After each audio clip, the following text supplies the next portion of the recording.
शहर और इसके गिरदनुमा में मौसम में स्मोक के असरात बढ़ गए हैं। बच्चे बड़े और मरीज स्मोक का शिकार होने लगे हैं। शहरियों को खुली फिजा में सांस लेने में दुश्वारी का सामना करना पड़ रहा है। दमा, फेफड़ों और दिल के मरीजों को शदीद मुश्किलात का सामना है, जबकि अस्पतालों में खुशक खांसी, नज़ला, ज़ुकाम और आंखों में इन्फेक्शन के मरीजों की तादाद में आए रोज़ इजाफा होने लगा है। स्मोक का सबसे बड़ा सबब गाड़ियों का धुआं है। भट्टों, फैक्ट्रियों और फसलों की बाकियात जलाने का धुआं भी स्मोक का जरिया है। इस मौके पर डॉक्टर का कहना था कि इशू और चैलेंज जो हमारे लिए आ रहा है वो है स्मोक।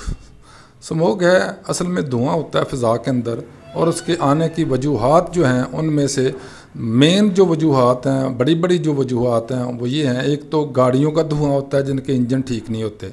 दूसरी वजह जो हमारे बहुत बड़ी बड़ी फैक्ट्रियाँ हैं उनमें से धुआं निकलता है। जैसे ये गंदम की हैं मिलें भी हो सकती हैं, लेकिन ज़्यादा है ये गन्ने वाली जो हमारी मिल्स हैं उनमें से। उसके अलावा भट्टे हैं जहाँ ईंटें बनती हैं उनमें से धुआं निकलता है।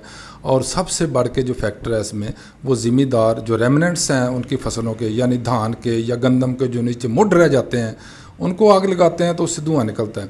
अच्छा, जब ये धुआं निकलता है तो आम तौर पे ये फ़िज़ा में आलूदगी तो पैदा करता ही है, लेकिन जब मौसम सरमा शुरू होने लगता है तो हवा के अंदर जब नमी ज़्यादा आ जाती है तो वो पार्टिकल बन के हवा में मुअल्लक होना शुरू हो जाते हैं, जिसकी वजह से ये फॉग की तरह के यानी धुंध की तरह का स्मोक बनना शुरू हो जाता है। अच्छा, इसको हल करने का मसला या से बचने का तो यही है, जो इसके मसाइल हैं, जो जिनकी वजूहात हैं इसकी, उनके ऊपर कंट्रोल किया जाए। लेकिन कंट्रोल कौन करे? सरेदस्त तो हमारे हाई कोर्ट ने इसके ऊपर बैन भी लगाया हुआ है, उनके ऊपर जुर्माने के लिए भी कहा है।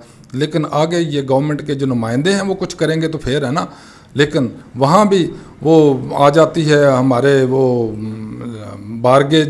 बारगेनिंग ही करते हैं, हमारे अफसर भी करते हैं, हमारे बाकी अमला भी करता रहता है, जिसकी वजह से इसके ऊपर कंट्रोल बहुत मुश्किल है।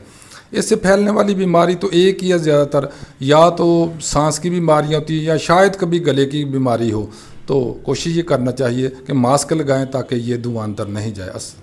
शहरी खुली फ़िज़ा में मास्क का इस्तेमाल करें। खुली फ़िज़ाओं से घरों और दफातर में वापसी पर आंखों और नाक को पानी से अच्छी तरह से धोएं। नौमलूद और कम उम्र के बच्चों को खुली फ़िज़ा में जाने से रोकें और एहतियात करें। कैमरामैन मियां सैफ रहमान के साथ वाच न्यूज़, फैसलाबाद।